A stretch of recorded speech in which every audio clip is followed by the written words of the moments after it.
Hi.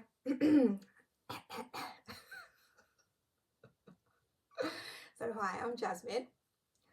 So hi, I'm Jasmine, and yeah, so today I will be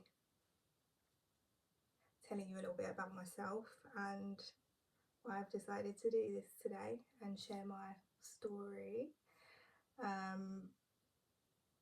What I will firstly say is I've always really been insecure about my voice and about speaking in front of people, and I actually wasn't always like this. I used to be really, really confident at school, and a lot of people that know me, especially from school, are probably like probably coming up to about a year ago now. But when I posted some of my poetry and a little bit about myself and what I'd been going through, a lot of people are probably thinking, "Oh my goodness, this is the loudmouth girl from school who was possibly rude, bit of a bully to some children. Not that I was a majorly horrible bully, but I can fully admit that I wasn't always the nice girl.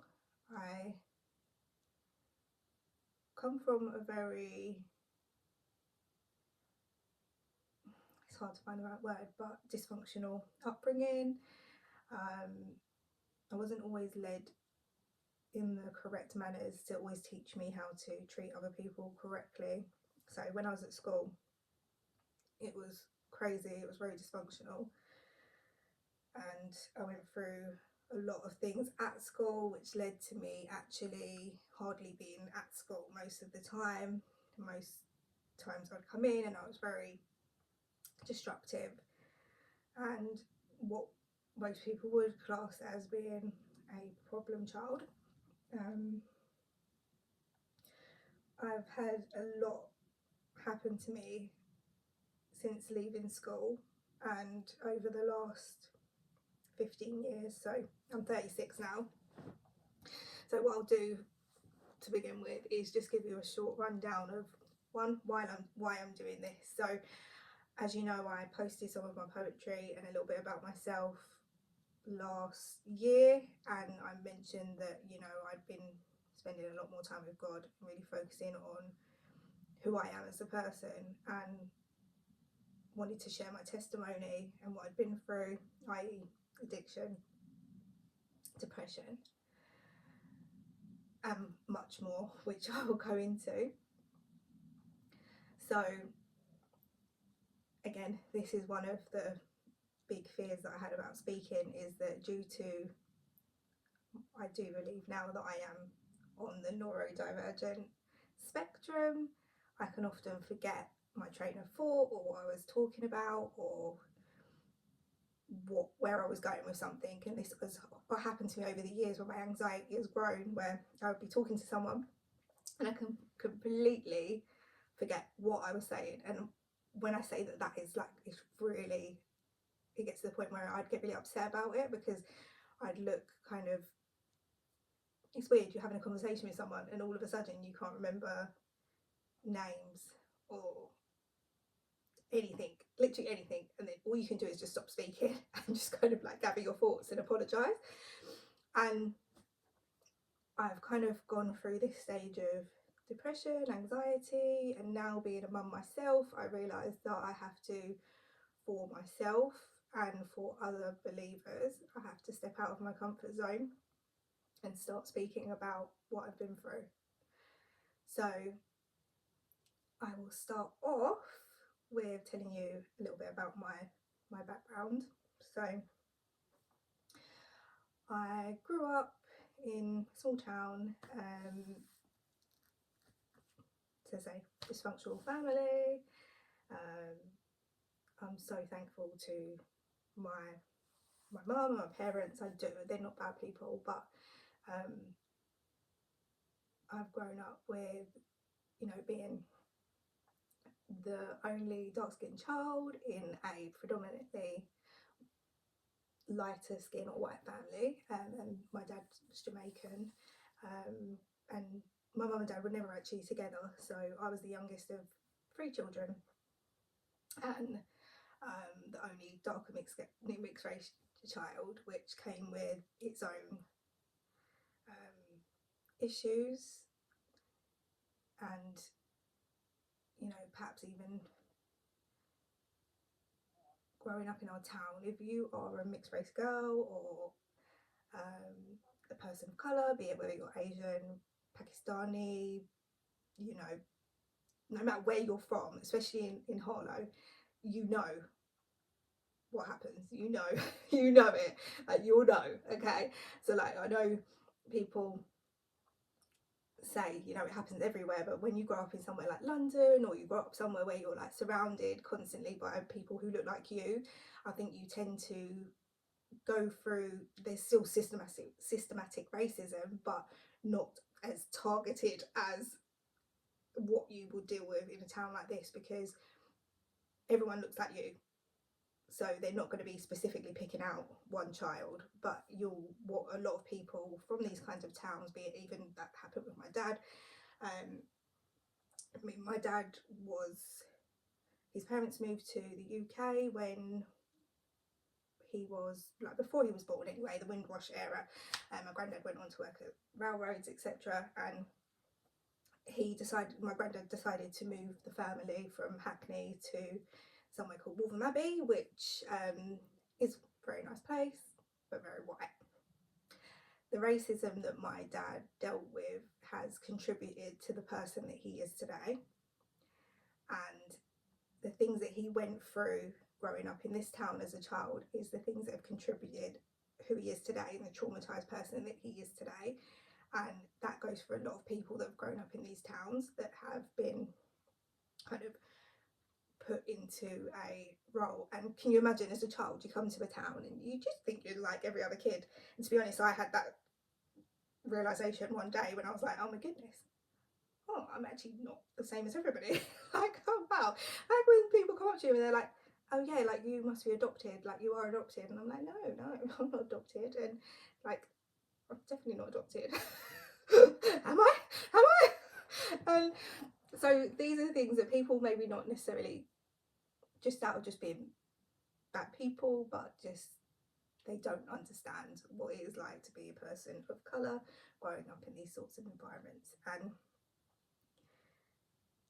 I don't want to kind of get off track because I've got so much to talk about, and I'm going to have to space this carefully and in a way that doesn't just bombard people, so I don't actually get my message across clearly of what I actually want to say.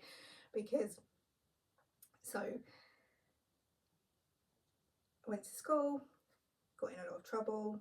I was actually very, very, very, very, very quiet in infant school, and I struggled to speak to people. I used to get really nervous. I was alone most of the time. I got to around about kind of primary school, and my behaviour started to change. I started to become very disruptive, very I didn't like authority, and a lot of people would look at that and just say that's just a bad child, that's a child that just doesn't want to be educated. But I wasn't like that at home. I was actually very a good kid at home. So, and it was just my mum and my sisters, and my mum not put me at a disadvantage, but my mum had severe learning difficulties, so she couldn't read with us, she couldn't help us with learning, etc. So my sisters and I, all of us, we're very very independent. We've had to learn to do things ourselves. So by the time I got to year 6, I was already labelled as a problem child. I went up to senior school. It began as most of things begin in my life, good at first, and then it just regressed. And being in a classroom setting or sat down for a long period of time, or being that I'm someone that questions a lot and I want to know answers, I'm very curious, I love finding out things. This was something that infuriated a lot of teachers, and a lot of teachers can't actually handle the children. Not all children learn the same. Not all children's brains work the same, where they just want to sit down and be told. They want to understand it, they want to know. And our educational system is not actually tailored to children being curious, and to also learning the truth and the world and what they want to know about. And I know for myself, I mean, I remember, like, so when I was younger, and I remember watching, I think it was Martin Luther King, and I was watching his like documentary thing with my mum, and my mum used to try and watch certain things with me like that, just to kind of give me a bit of history of my heritage. And I remember watching it and just saying, Mum, like, so does that mean the bad people run the world? Because he was a good person, he wanted to change the world, he wanted good stuff, and they killed him. And she just didn't really know how to answer that. And I think at that moment, I just had this distrust of the world, the government, of these are the people teaching us, teaching our children, telling us how to be, how to raise our families, how to live. And these are the people who make the rules, but yet somebody who wanted goodness for everybody, regardless of your skin colour, was a problem. So for me, as a black and white thinker, that can come down to the neurodivergent side of me, it was just like, wow, Mum, they're bad people. What do we do? What do we do? Oh my goodness, they're bad people. And I think over time I started to realise that I was being treated slightly differently, but I won't put that aside. I do have an attitude. I grew up with an attitude. I was a rebel, had an attitude. My dad, the same. But what I will make clear is that several of these children, especially people like my dad, we're intelligent, we are clever, we want to know, we want things to make sense. And when we go into school settings and we realise that things don't make sense, we're the type of children that will say, well, wait a minute. And I mean, I'm going to give you an example. So my daughter, she started school. Nursery, amazing, absolutely lovely.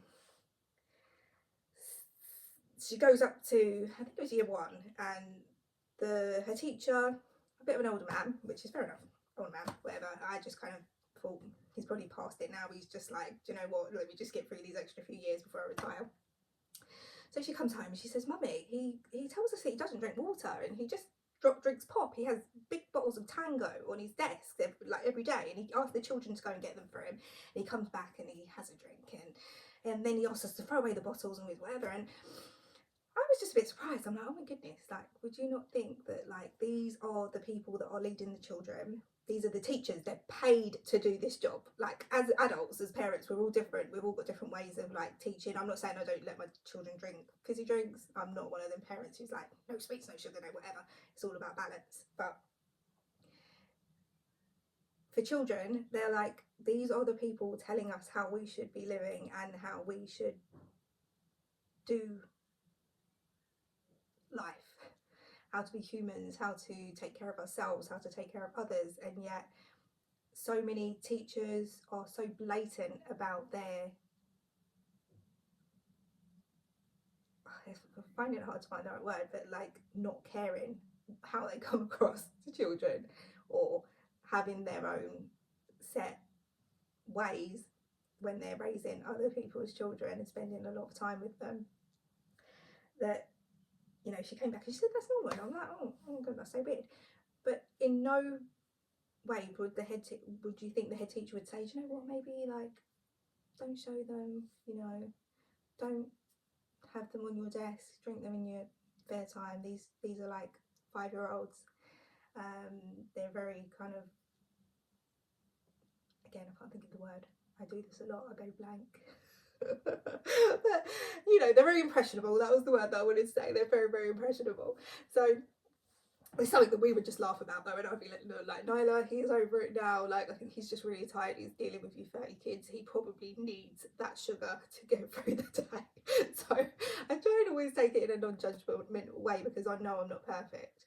But this is what I'm saying about schools are becoming very particular about how they want children to be, but yet in regards to being the examples that they want to portray that they're not actually following through on that. So since being at my daughter started school, I mean, I've been kind of like dumbfounded by some of the behaviour of the staff, and I mean, there's really, really wonderful teachers there, and I won't like single out anyone and say like they're really, really bad or anything like that, because I think that the problem lies deeper with that, which again will be another video that I will post. But when you are a person who has their own opinions and you see the world for what it is, and you're not afraid to stand up for what you believe in, you become a target, and your child also becomes a target. And I'm going to give you another example of this. So someone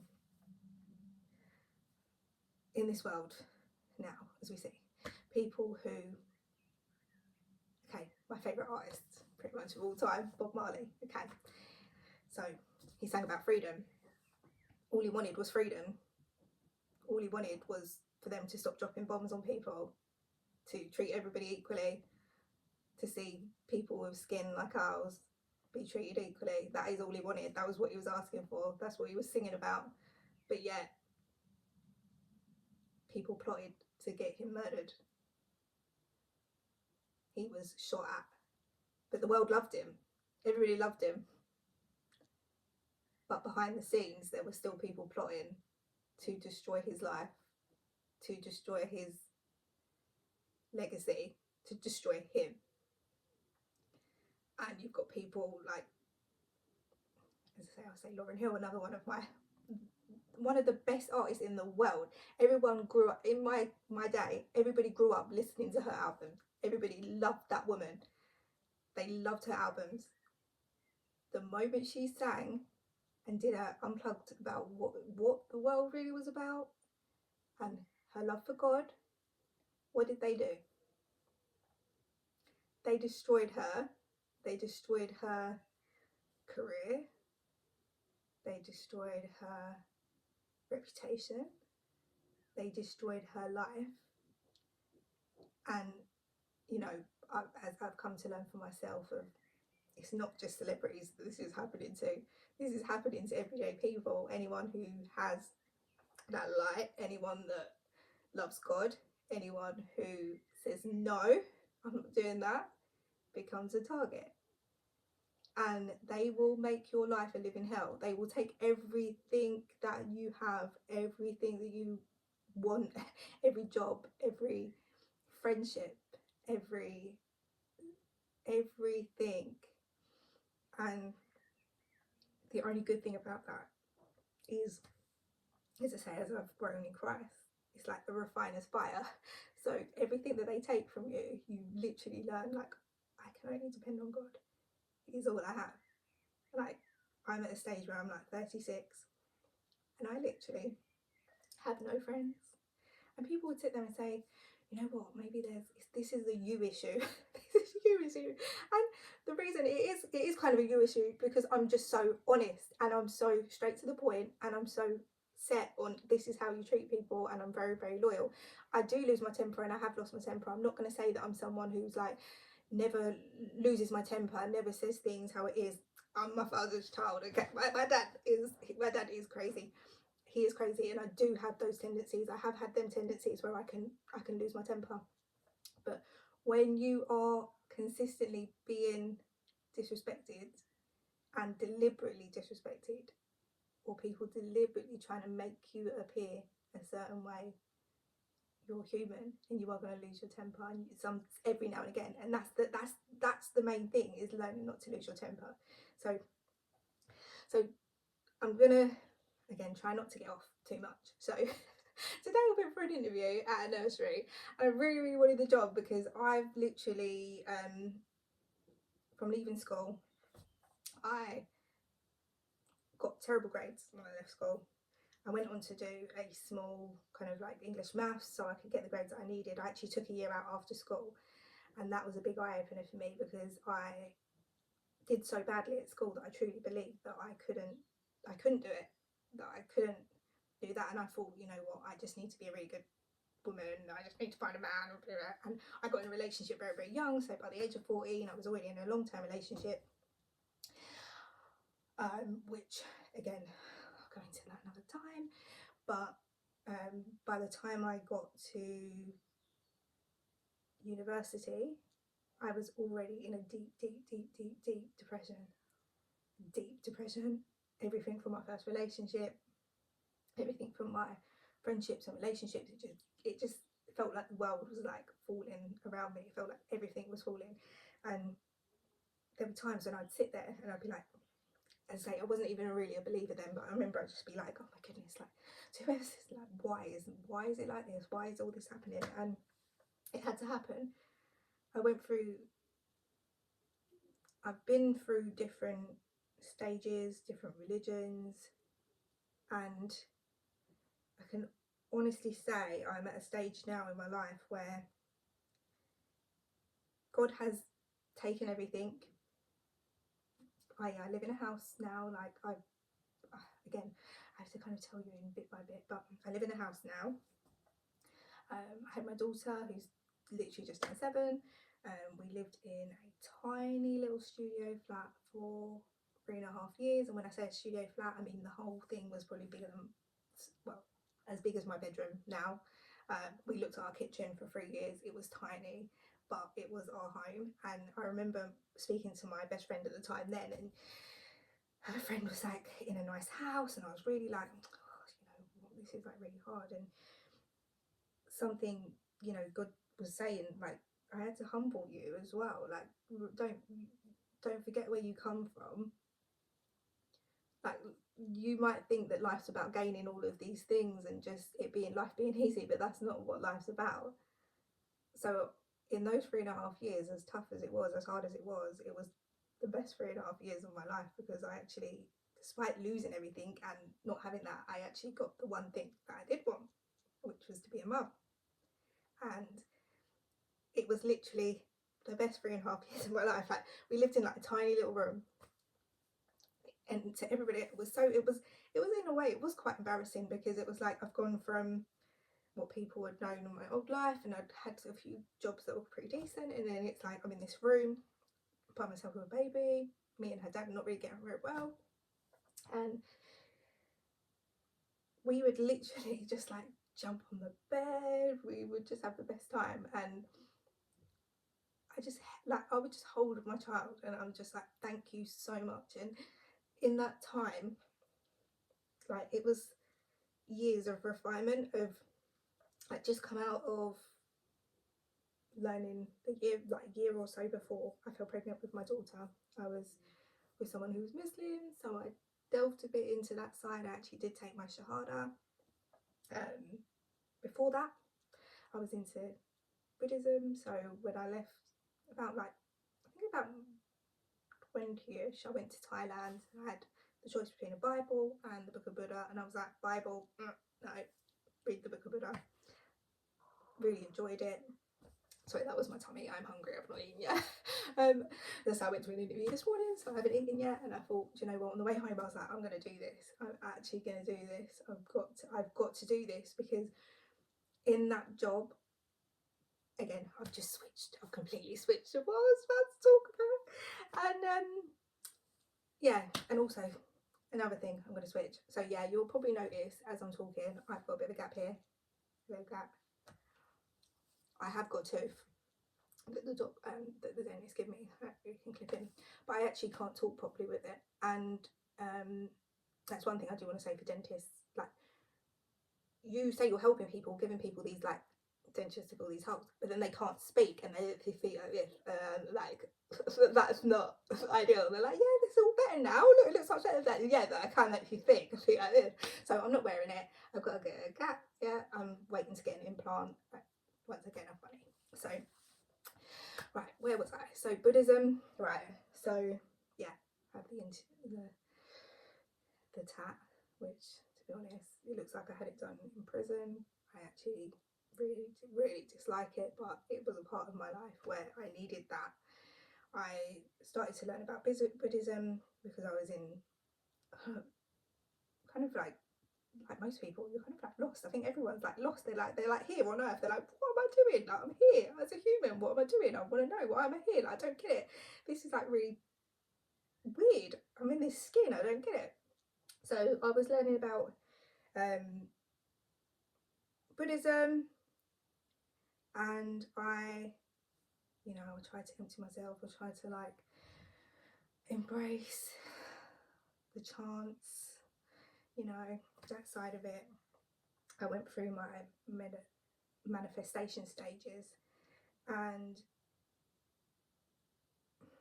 it's really hard because with manifestation, I don't know if anyone knows of someone called Abraham Hicks, and that was like someone I really focused on. I loved Zig Ziglar, and I loved all of those kind of like people, but I really focused on Abraham Hicks. I really loved their like mindset, and at that time, you start to really think like, I'm the problem. I'm the problem. My mindset is the problem. How I think is the problem. I'm the problem. All I need to do is just think positively all the time, not think of negativity, but in a way, it's kind of like it's programming you and conditioning you to shut out the ills of the world, to not look at that, to believe that people that are in bad situations or have less than you don't deserve to be looked at or to even be viewed, because that's not something that you want, so you should just not look. And over time, I've always been someone that would always stand up for people. If I saw something going on, I'm standing up for them, I'm saying something, and that has been at my own detriment. I've literally lost jobs because I would not go along with bullying other people or turning my nose, turning a blind eye to things that don't make sense to me, and speaking up when I needed to speak up. And again, you look at my CV, I've lost loads of jobs, I've changed loads of jobs, but as a human being, I am proud of who I am, because sometimes it takes that. And again, changing the subject, there's been a lot of especially like faith-based speakers around recently, which one of them I really liked. I really did really like her, but I've been kind of finding it a bit difficult looking at her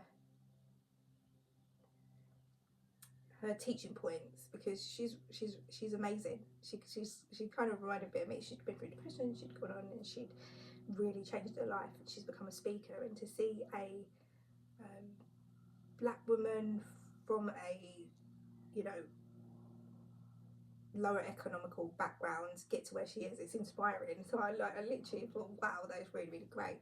And she would talk a lot about your character, and to get doors opened in rooms, it's all about your character. And since knowing my journey and knowing Christ a lot more, I can honestly say that isn't always the case. Like, yeah, it's good to have good character, it is good to be a good person, and to have good character, but Jesus Christ, Yeshua Christ, he was perfect, he was a good person, and yet they still hated him. His character was spoken about the worst. Everybody thought the worst about him. Some people even, like, they was like, wow, yeah, this man, we hear about him, he's really great. But because everyone else didn't like him, they was like, oh no, I can't like him.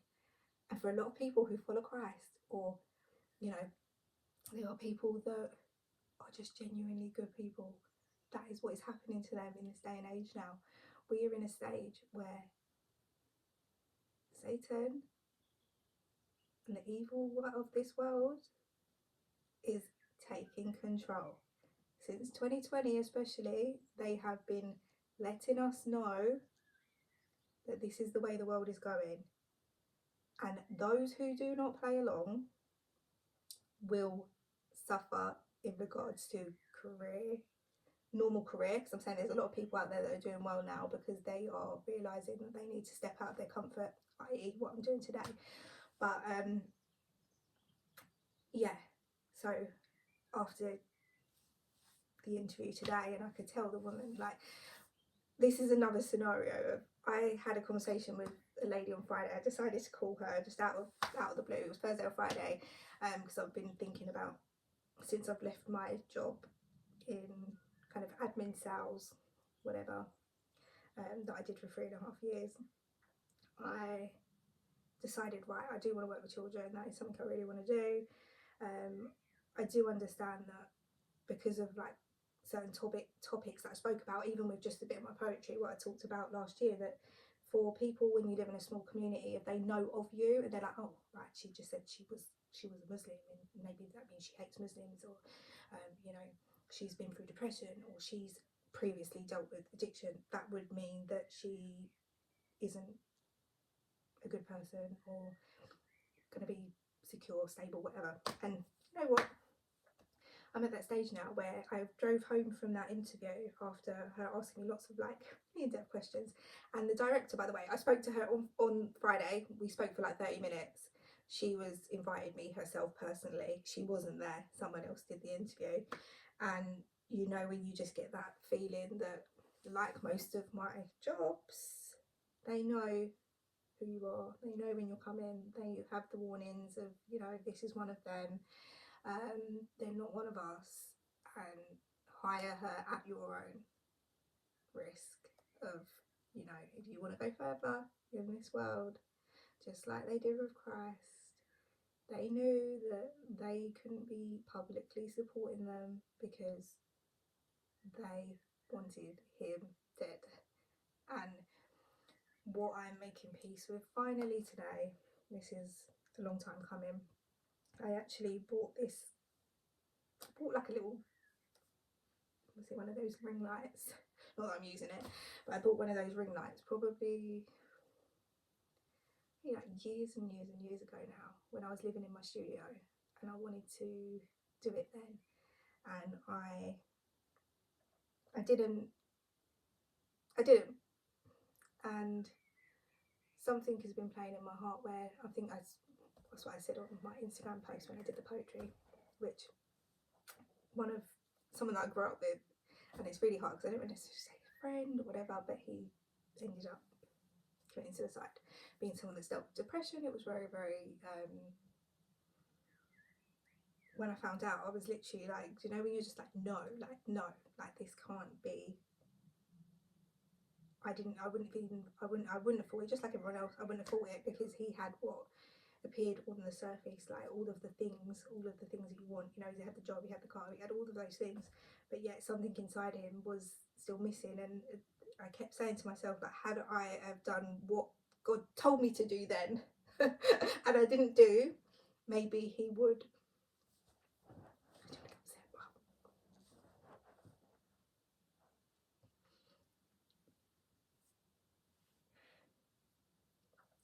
yeah, maybe he would have oh, and I'll cry so much. I'll be crying. So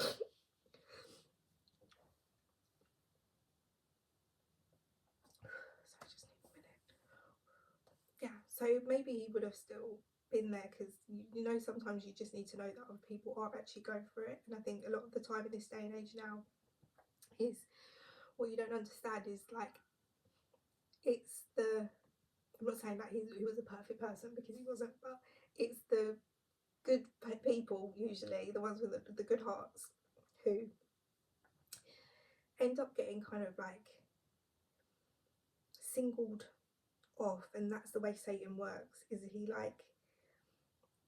he sees all, like, we're all God's sheep, we're always like sheep just in the field, and he'll kind of like nudge ones off. He'll wait until you're kind of like by yourself a little bit, and he'll get you off, and then he'll tell you all the things that is wrong with you, you know, keep going, until you literally feel like you have nothing left, and you feel like you have no other option but to do that and to leave this earth. You feel like that is the option.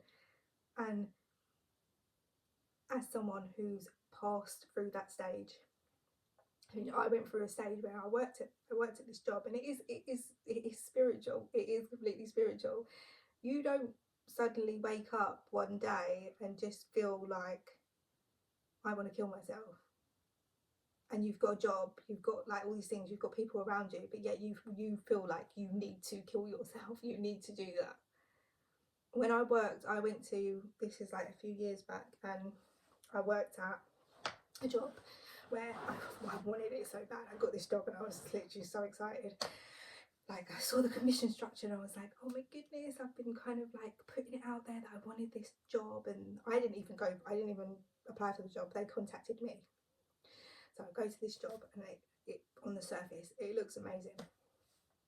I got in this job, smashed it first month, got banging commission, really, really good. And then bit by bit, it was like you start to see that these people are not actually, they're not nice people. And to be in this circle with these people, you have to be like that. And I made it very clear that, like, I'm here to do a job. I'm not a horrible person. I'm not going to be bully. I'm not going to be nasty. I'm not going to be all them things. I may have been them things when I was at school. I may have been those ways to people. And honestly, these things still haunt me today. Like, things, when you sit with Christ and he changes you and he refines you, you will sit there and he will remind you of every mean, horrible thing that you have done. I mean, this is when I smoked weed for probably since I was like 14 every day. So I'd sit in my little garden in my house and I'd smoke weed and I'd just think. All I had time to do was think. I was becoming really like on my own, and I would just spend a lot of time in my head and I would just think, and he would just remind me, remember when you did this? Remember when you did this? Remember when you did this? Remember when you did this? And I would think about it and feel so badly. But that was different to how the enemy and the devil would speak to me. Because those things helped me become who I needed to be and help me change. Whereas like the enemy and the devil, he will literally be like, hang yourself, you need to die, like that. And it's not, what you don't understand is like that started really, really bad when I worked at that job. And I would think, why? I would literally drive home like, why am I thinking this? I don't even, that's never come into my mind. That's never, like, even if I was, let's just say, if I wanted to kill myself, let me just tell you, that would not be the way that I would want to go. That would definitely not.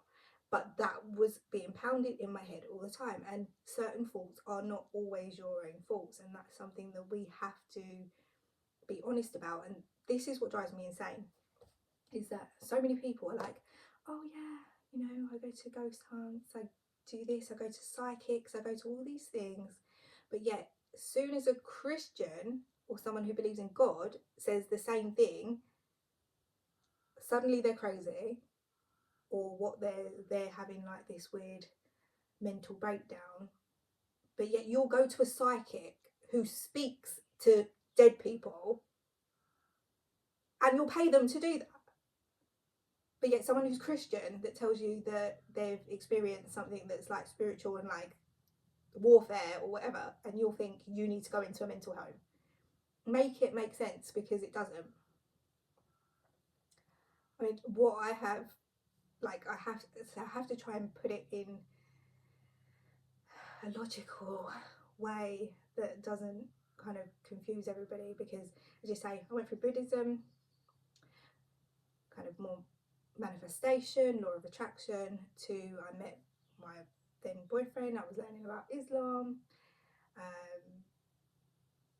With Islam, I found a lot of peace that I'd never had. So imagine growing up and you've got like a dad who's a complete rebel, nutter, raver. that was who he is. He had a lot of trauma, and then I've got a mum who, you know, hadn't had a mother herself to give her that support and that nurturing. She had a dad who didn't really speak to her. So when she had us, it was more like, I think she had us in that way of not really thinking about it. There was no thought process in, I'm starting a family, I'm having these. It was just like, oh, another one, oh, another one, oh, another one, with no thought about it.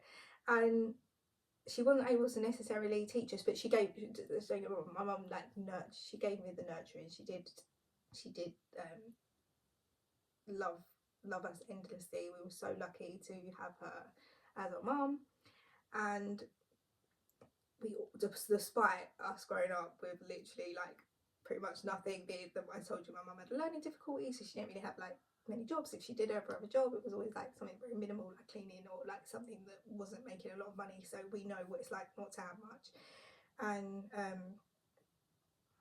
again, try not to lose track of what I was going to say, but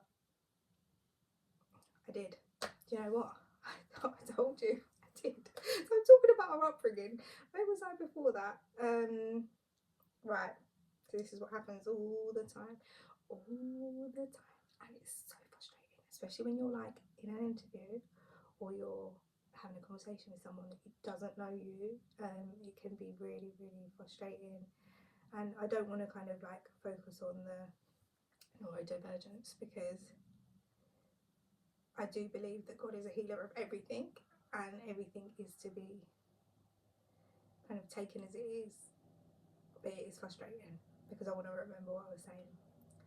But yeah, so I'll go back to, yeah, when you're raised by parents who don't necessarily have the knowledge, and I mean, I'm exactly the same. I've got this 7-year-old child, and I'm doing my best to be the best parent I can be, and I'm trying, love her like endlessly, but there's still shortcomings that I have, a lot of shortcomings that I have, you know, and I'm trying to work on that every day. But yeah, I was saying about Islam. So yeah, I'd never been told before like you should honour your parents, you should honour your mum and dad. I'd never had that. I never, so my upbringing was so dysfunctional that I didn't have respect for my parents. By the time I got to a teenager, I didn't have respect for my parents because they just hated each other so much and never worked together. And from like the age of about 12, I don't think they ever said a word to, barely said a word to each other ever again. So I mean, this is one of the funny stories actually. So when I was a little kid, being that I was the only darker skinned kid, like often my sisters would say, "Oh, we found her in a blackberry bush," and I was like, literally like, "Why has it got to be a blackberry bush, man?" Like, and I had this like thing where we would watch this. There's a Bobby Brown and Whitney Houston song where they sing like "We Have Something in Common," and I remember being like, I must have only been about really little, like 3, 4, 5, whatever. And at the end of it, they hold their baby and they're like, "We have something in common." And they hold their baby, and I was like, "That's my parents. Oh my goodness. That's my parents." And I was so set. Like, and I used to literally say to people, like, they were like, "Oh, your mum and dad, that's Bobby Brown and Whitney Houston. That's my mum and dad. I know it. Like, I know that's my parents. That is my parents." And it makes me cry sometimes because I was like, imagine it being so confusing what you're brought up into that you actually, in your mind, consider that could only be like that is your parents, and that would be like, that's because that's deep down that's all you wanted. And I think with like meeting my partner at that time in Islam, in my mind I always have craved security that I never got at home or within my relationships or with my mum and my dad, and I wanted desperately to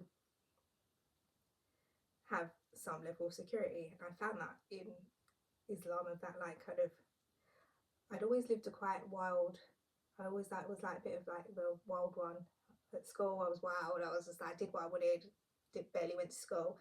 I grew up very young, I was in very toxic bad things when I was younger, and as I say, when I met this person and I was learning about it, in ways it did still help. I still needed to do that. I still needed to learn about Islam because it led me to where I was.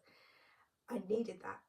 I need that like grounding of like Islam. So it's so weird. I don't feel like I probably can speak on it enough because I don't actually know. It was still very early to me, and what I don't want to do is like come across like I hate Muslims or I hate this, because that is not the case. But what happened to me, and I have to be very honest about what it is that happened to me.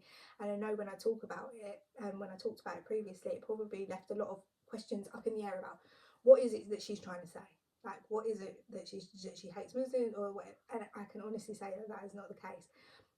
I came to Islam when I needed that, and I also needed that person in that time. Be it that we won't go into fully about what happened at this precise moment, which I will at one point hopefully talk about it. But we would. I'm someone that I love learning, so like when I met this person, completely different to like he didn't really drink very often, didn't really do these things, and being that my dad, which I'm going to talk about, my dad is an addict. So growing up, it has always been like I didn't really have any stability regarding a male figure. So like when I met this partner, he was like very calm. He was very calm, and I needed like someone who was calm, and he was that. He was that, and we would like learn a lot. And the worst thing was is that like I wanted to be this good Muslim girl for him. Like I wanted to be this person, but like a lot of it as well, it goes back to like you feel like, are you from a good family? And even in the Christian community, people do this a lot. It's like you need to know their background, how they was raised, how was they this, or was they this? Are they going to be able to maintain a relationship? Are they going to be able to treat you right? Are they like damaged? Are they whatever? And the truth is that like we all deserve that. We don't get, no one gets to choose how they raised, how they're born, where they're born, their mum, their dad. No one gets to choose. So when a lot of these like communities are like, you need to learn how, like find out how they're raised, and then like pick accordingly, or don't pick that one, don't pick that one. I genuinely believed to myself, I was like, I'm not good enough for him. He needs to find someone who, you know, has the money set aside so he can like move out and get a mortgage the way he wants to, and she can contribute the way that he probably in his mind thought it was going to be. I thought like I'm not from a good family. It's gonna be I couldn't imagine our families meeting and it being like, oh, how do you explain? Oh yeah, these are all the white sister, mixed race sister, like light skinned mixed race sister, my darker mixed race child, and it breeds questions. People were like, oh, okay, they make judgments, and that just growing up with that has been very difficult on me because it's made me who I am, where I'm like, I'm not a judgmental person because I understand that like my mum's decisions were out of pure naivety. Like she is the most naive, softest like person you will ever meet. She's like, you could literally convince her of anything, and that is what happened. She just made like decisions that were not necessarily the best, but it led to something beautiful, i.e. our family. And as much as they annoy the hell out of me, they don't agree with my faith, they think I'm completely like weird, how now all I care about is God. But they're my family and I love them.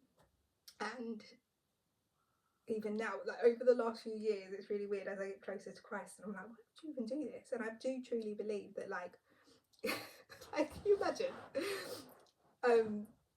Especially like with like the whole, especially now, I do believe in like the Hebrews, Israelites, etc. But I don't believe that like you are going to be saved based on the colour of your skin. I have my mum's white, actually of this like I think she's like half Ashkenazi Jew. Can you imagine? My dad is like full Jamaican, which means he is full Hebrew Jamaican from the tribes, yeah, mixed together. I used to say that I was a Jamaican, and now I'm like, am I a Jufaican? Jamaican? I literally am so confused, but God does have a sense of humour. Can you imagine putting those two together? And my dad's genes are so strong, man. My dad's genes are so strong. Trust me, they're like, I am my dad's child, like through and through, but I've still got my mum's like little soft heart. So yeah, so I've got a white sister, a light skinned half Grenadian sister, which I think she's got like, you know, that like Indian thing about her, yeah. Her kids, her partner is like he's black, but the kids came out Indian, basically. I'm again myself. I'm Jamaican, and then my little brother is half Jamaican, half Filipino. So when I can clearly like say that like I am related to all of the races of the world, that is the case. I literally am, and I think it had to be that way because there is no, not one of them believe in Christ, not one of them. Okay, and none of us are going to get to where we want to go unless we know the truth. So again, I'm going to tell you a bit. So it's really difficult because with my testimony, like it's like I'm 50 minutes in and I'm not even said my testimony yet. So basically, I'm going through a lot. Lost that job. I literally, as I say, I went through loads of depression there at that job where I got the good commission. Realised that, you know, this is who you have to be if you want to be in that world. That's not for me. Got pushed out of that job. Again, over the years, I'm learning what it means to be chosen and to be different and to be, it's not something that I've wanted to really use, but Christ was a targeted individual and I'm not trying to put myself on that level with him because again, it happened to, it's really weird because I was about to say it happens to all the greats and I don't want to necessarily act like I've got a deflated sense of mind because this has been hell. My life, the enemy has made my life hell. Everything, friendships, jobs, everything you think that you want, everything that you think that you need just to get by, to make money, to have a job, to have a career, to be successful. Like, it's a bit different if you're like out smoking crack or you're doing all these bad things or you really are a genuinely bad person. But when you are not a bad person, and I know I'm not a bad person, and I go into these jobs and I wanted to be good, I'm trying so hard, and these people deliberately go out of their way to make me their enemy. It is so infuriating, but it had to happen to get to this day right now where we are, where I am literally starting to speak out because I have literally, that job nearly broke me. I left there, I went to other jobs, gave it my all, exactly the same happened. And the reason I'm trying to do it in a way that's not necessarily, oh, how do you do it without sounding, you know, everyone around me has said that I am crazy, paranoid, whatever. But there's things that have happened that could only prove that this is a systematic thing that is happening with people who are what I believe targeted individuals chosen. It's not only people who just follow Christ, people who have opinions that are different to what the world tells you their opinions could be. So I'll give you the very first example of when I noticed that I was being targeted. So it's a very probably about 23. I'm in a job. Oh, this is great. Like fine. I always keep to myself anyway. Being that I was a bit of a stoner, I don't really like care. Like while they're like, oh my god, like boobs, hair, whatever. I was just like, I love learning. So I was learning about like Gaddafi and Libya and what was going on over there. And my dad is a free thinker. He was always a free thinker. So I got that from him. We would debate. That was one of my thing with my dad, which I miss the most because he's not like, he's always going to be my dad, but he's changed a lot from like that man I knew where we would debate, we would learn, we would discuss things. And so I said to, we're in this job and we're talking about like Gaddafi, and I'm like, well, like the reason they want to kill Gaddafi is because of this, and he's like, and the woman literally looked at me and she was like, that is the most disgusting thing I've ever heard you say. That man is a dictator, he's bad. And I was like, oh,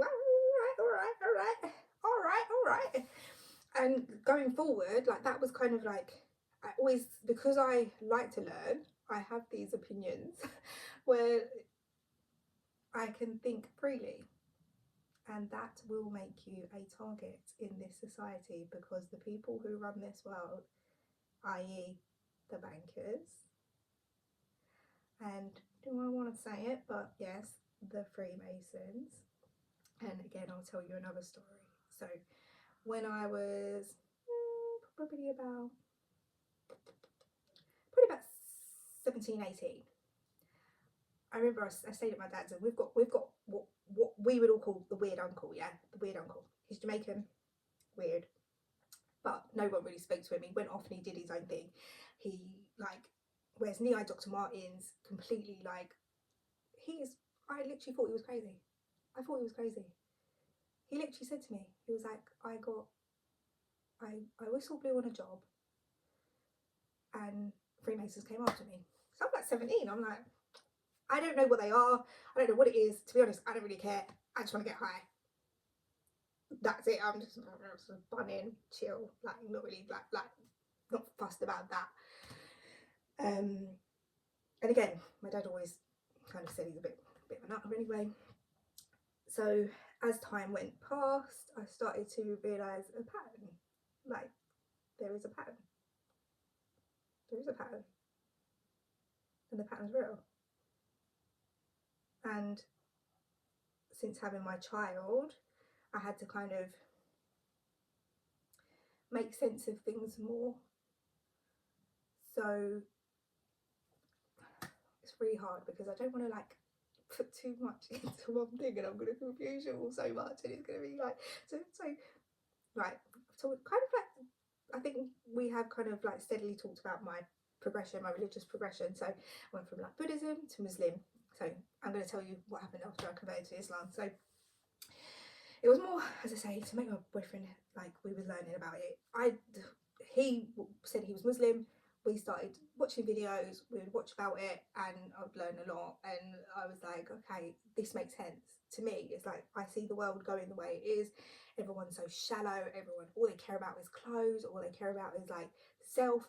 To me, it was like, right, if the world didn't care about what you was wearing, and everyone was just wearing the same, like what Muslims wear, like a black outfit, whatever, then we wouldn't have half of the worries that we would have, because you're not worried about what you're going to wear. You're not worried about all these things. I know I loved one of the sayings in that was like, you know, it's harder for a rich man to go through the eye of a needle, or a camel to go through the eye of a needle, than a rich man to get into heaven.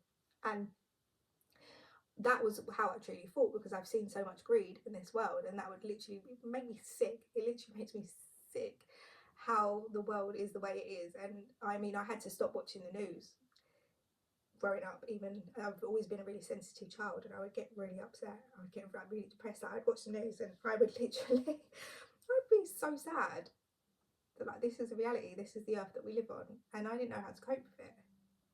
And I was like, how does everyone else cope? And people would say, like, you know what, you just got to like focus on your own life. You can't change the world. You can't change it for everybody. Like, you literally can't change it. And I'd be like, but why? I don't even understand. But why? Like, why are people making it like this? Why? And so with Islam, I thought that maybe, you know, it made sense. I always had this like thing about Christians of like, white people, the bad people that killed Martin Luther King, bad people that killed Malcolm X, bad people in the world, they ruled Christianity. Yeah, they make Christianity. If you go, they are Christianity. So that wasn't really something that I wanted to be associated with. So I took my shahada. I go down to the mosque by myself. I didn't even tell my boyfriend. I just went to found like a local mosque, and it was really nice. Like, it was really like nice, and I kind of like sat down in there. I'm like, I don't really know what I'm doing. I don't really know how this works. So he says a thing, and I'm thinking, oh, I've got more questions. I've got more questions, and I'm like, I've always got questions. So I just need to do this, okay? So then I leave there, and as I'm walking, I'm like on my way home, and I'm walking back, and like, it sounds so crazy. It literally does sound crazy. I heard this voice, and it was like, and I don't even sound like that he says like baby, but it was like, babe, It's mad. It's absolutely mad. It's like, baby, you know I listen to you no matter what, no matter what way you're facing. You know I listen to you no matter if even if your head's covered or not. You know I always listen to you. I always listen to you. And I was just like, wow. And he was like, what was there before Islam? So I was like, okay. Got back and I was like, I didn't really want to tell my boyfriend about what I had heard on the way home. So I was just like, okay. And I did mention to him, I was like, well, what was before Islam? You know, what was before Islam? And no, now knowing that Christianity was before Islam, but the Christianity that we all know is not necessarily the Christianity of the Bible. So after that, I was still kind of learning about Islam, and I went through a really, really, really, really, really bad time. As I said, when I met him, I was actually working at the job. I was getting severely harassed and bullied even. And to admit that, as a woman now, to admit that I was harassed, bullied, disrespected, I allowed myself to be racially stereotyped. Any area that you think that you could disrespect someone was what happened to me at that job. And not only that, but everyone isolated me. So not one like no one would speak to me. They do like work events and no one would speak to me. I think there was one guy who I would speak to and no one else would associate with me. After I think I saw some woman getting bullied before, like this woman, and she was a bit annoying, don't get me wrong. But I was just like, look, you can't be doing that. It's not gonna happen. Can't be doing that. So after that, then I became the target, let's put it that way. And certain things happened at that job where I knew that I was being watched. And it wasn't the first time that I knew that as well. And so during that time when I worked there, I actually got pregnant, and it was with the Muslim boyfriend. And I'd only known him for 6 months because we met on holiday. And I ended up having an abortion.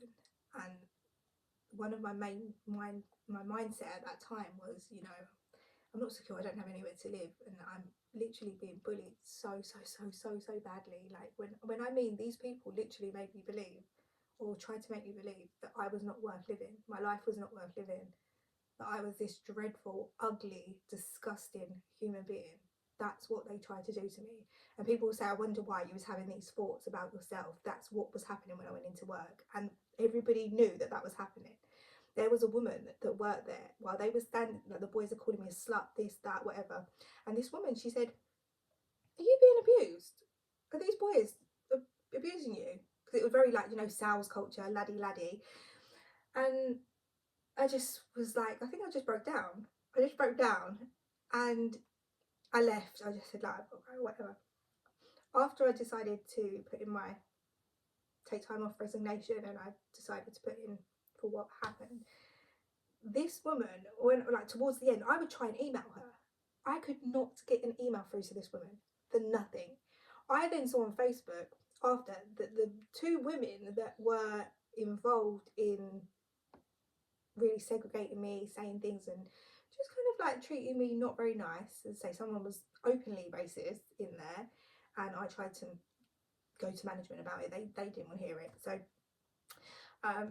after, they took this woman for dinner and posted the picture of them three, and the woman, you could tell.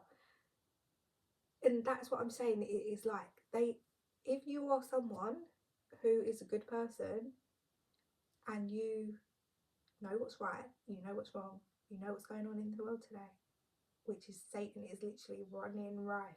He is running rife. He is making sure that everyone's on his team, and those few people who are not on his team are literally getting like crushed. But the great thing is in the crushing, there is, I don't want to make out like that, you know, there's no way out, or and end goal to it, but you will be crushed. And yeah, I can still, the great thing is I can still laugh about it and I can still smile now, because it's made me so strong. When I mean I am like so strong now, I've literally been through so much mind games and like it has made me so spiritually strong that I literally depend on God for everything. And the thing is, with, again, I was saying about that Christian content creator and speaker, is that, you know, they're saying, oh yeah, you know, you shouldn't be broke. Like, if you're Christian, you should not be broke. You should not be making money. You should not be doing this.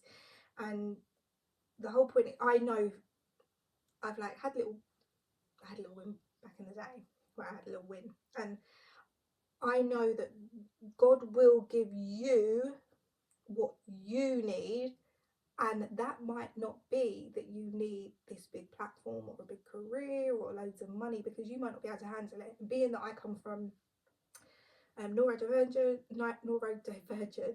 which I believe it comes from my parents as well, and my dad deals with, like, he's been an addict, he's an addict, sorry, and I need to stop saying I've been an addict, because I'm always going to be an addicted person. I'm always going to have an addictive personality, and it's not like I do drugs, like, cause I'm clean now. Like, I think I started smoking briefly, so I have to be completely honest. My best friend was diagnosed with cancer, and it really hit me hard. It was like really like, and I think when you're a Christian and something like that happens, people tend to look at you like, how can you still believe in your God? How can you still believe in your God when he's doing this to people? If this is the God that you believe in, he's doing this to people. And I had to really defend my faith, which they didn't sometimes say it directly, but I knew it was pissing them off. It was pissing them off big time. And we've taken a bit of a break, we're no longer speaking, but when I found that out, it was like a big hit for me, like realising, like, whoa, my one good friend, like, I consider her to be like a sister, more like a sister. Like, I love this. I rarely pick people, I rarely let people in, but this was a girl that I met her in college, and I was like, I like you because you're kind, and there's no, like, not really, like, no pretenses. She's just a good person, and I'm a very good judge of character. Well, that's it now. Maybe I'm not, considering the things I've been through, but we'll get to that another time. But I like to think that I'm a good judge of character. And when that happened, it was really like really hard. Everything kind of went up in the air. I started smoking a little bit again, thinking, oh yeah, no, it'll be fine. Realising that is my usual go-to. So when I'm struggling, that is like, that's been my crutch, smoking weed. I wasn't like some crazy crackhead or like crazy like alcoholic. I've never really, even though I used to party a little bit, I never really was one, like, don't get me wrong, I've delved party, like more like parties, type drugs, whatever, but it's always just been weed. That's my crutch. So I realised last year, because I promised, like, God already showed me, he already showed me who you will be if you carry on doing that. Who you will be. He showed me in a dream who you will be. Look at your dad, look at his life. That is who do you want to be in the same position where your daughter looks at you the way you look at your dad? And as much as I love him, it hurts.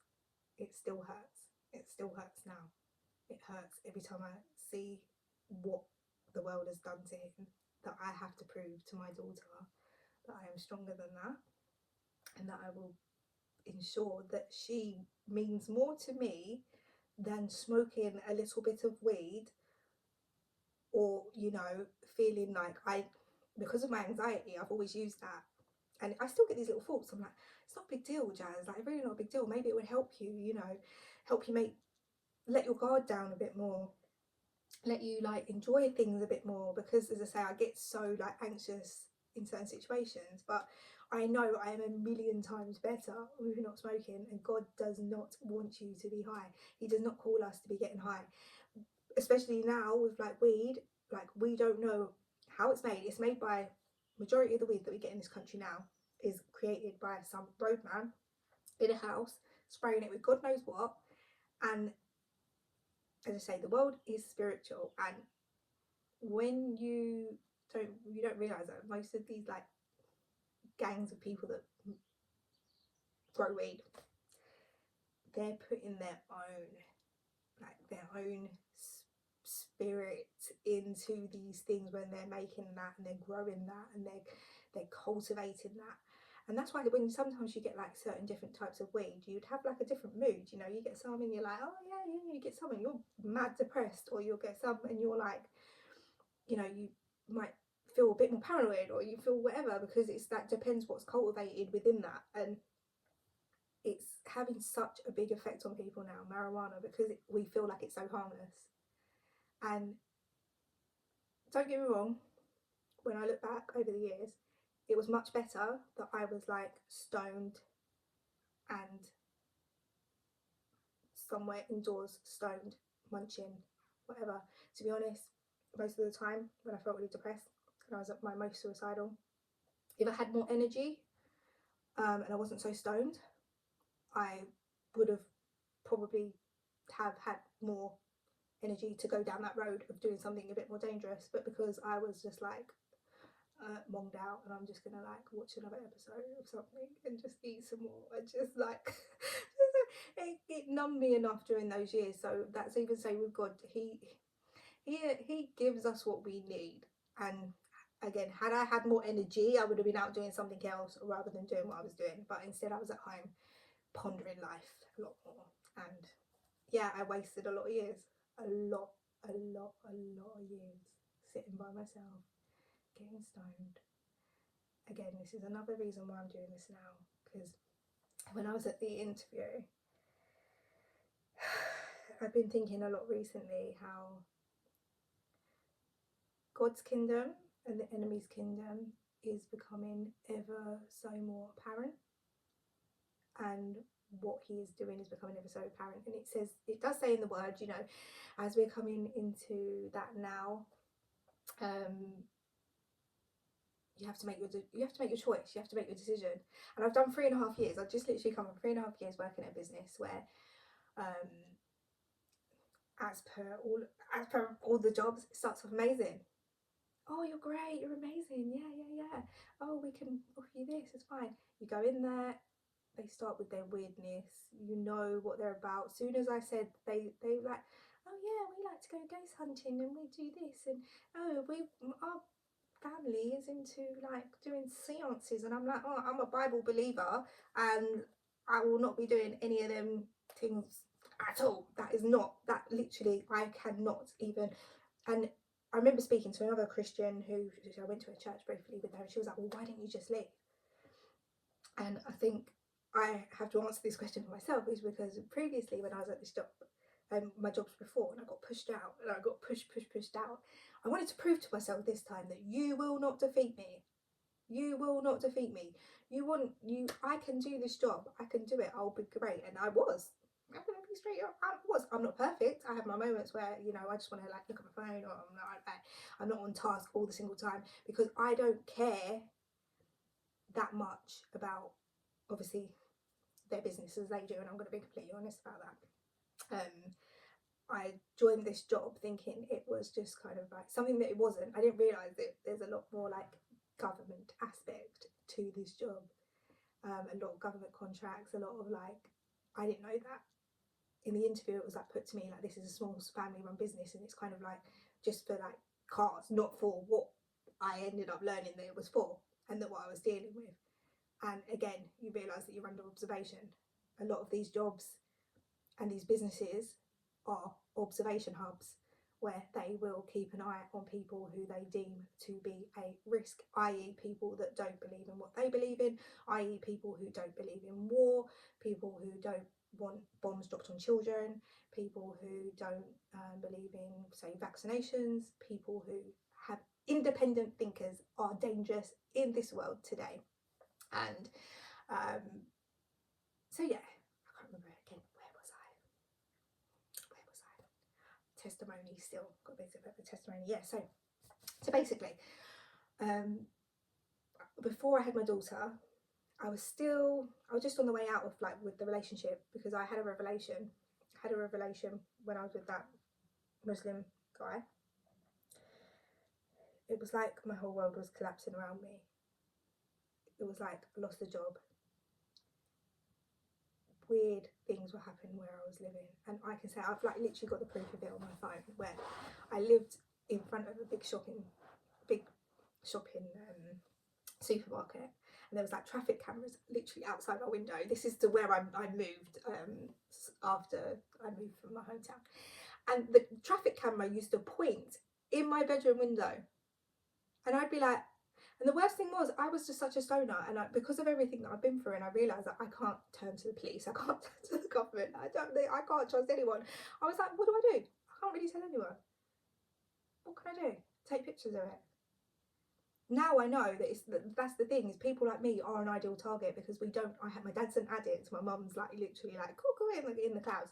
I haven't had anyone to support me, which is why I'm doing this now, because there is so many people that are out there that are going through these sorts of things. They're either in an employment where they are literally being convinced that they are crazy and mentally manipulated and confused and tortured. It's mental torture. They're literally mentally torturing you into thinking that you're crazy, and making a lot of people killing themselves.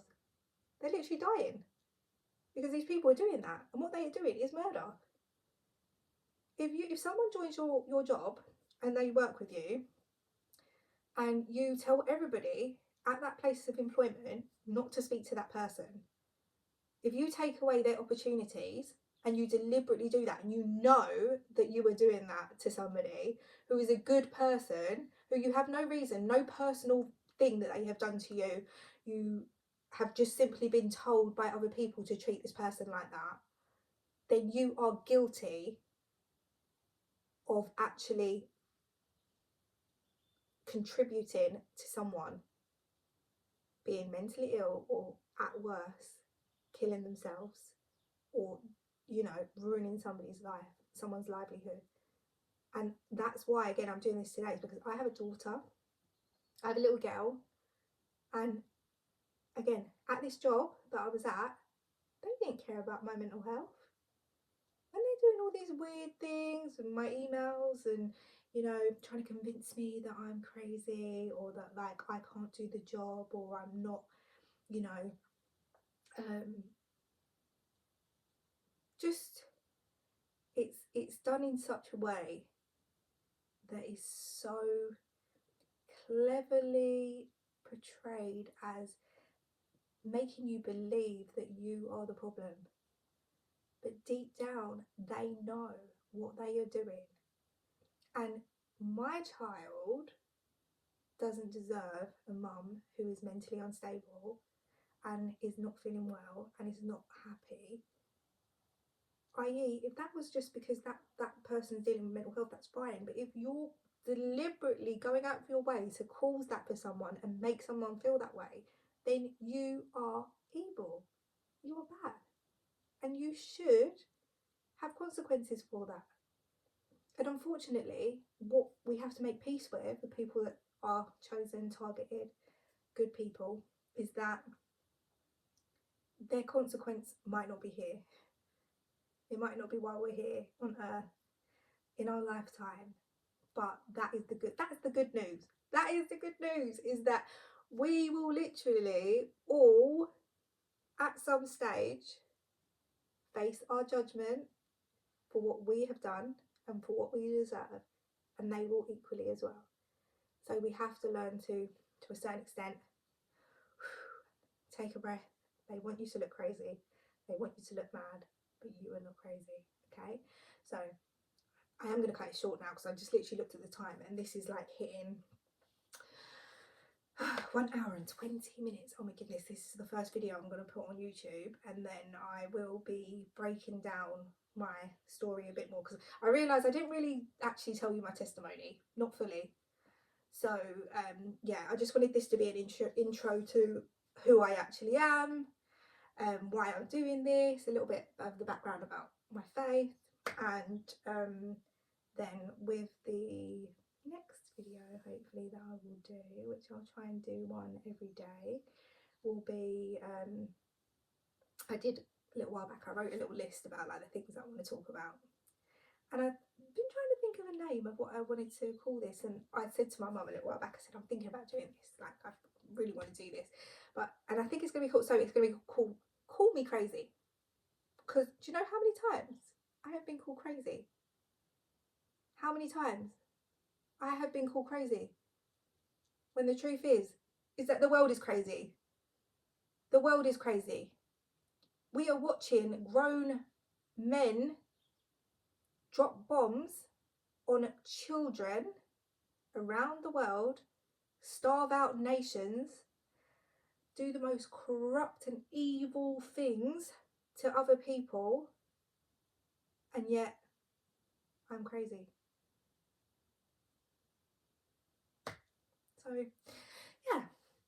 So yeah, the next few episodes I'll be delving more into my testimony, and I'll do one that will be solely on my testimony, because I realise I've like really started yapping away today. Really started yapping. It's funny because I said, oh, I don't really know if I'll find something to talk about or whatever, and I have. And now what worries me is that I've actually got to go through this video and I've got to listen to myself. So I think I might just upload it without really listening to it back again, because otherwise if I do oh, the battery just actually went, the battery's low now because I've done it for so long. But yeah, so if I do, I might not actually post it, and I feel like I need to post it. I need to get going. God has been telling me to do this for a while, so once I've got over that thing, I've got a lot of poetry that I've been wanting to release and to want to put out there. But what I had to realise is that I said to you before, because we're in a war, it's really important that you have to be ready. And last year when I started writing the poetry and I wasn't sure where I was going in regards to my job and whether I was going back, I also had, as I say, I went through the stage a bit previously before I started smoking, a little bit before, where I was really upset about my best friend, and I wasn't in what I believe to be right standing with God. So over this past year, I've been really focusing. I've been so focused.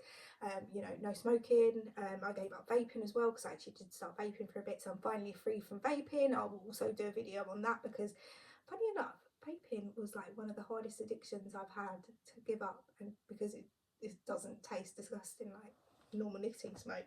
So I was doing a bit about that. But I had to make sure that before I went to do this, that I was 100% ready to focus on my prayer life. The hate that I'm probably going to get more than what I've already had, which is great. I'm already used to it. It's fine. And yeah, just realised that I've got to do it. Doesn't matter. As I say, God has been chasing me down, and my life is not going to get any better until I do what he says, and what he wants me to do is literally share my testimony, use my voice, actually speak. I've been so nervous for the longest time. It feels like, because I deal with anxiety, it feels like sometimes I've had like something like here where I couldn't speak out. And today is the day where I decide that I am going to start speaking, and I know my God's got me. My God's going to protect me. The threats, the whatever. At the moment, since leaving that job, I've actually been under a lot of I'm literally getting like sometimes like a plethora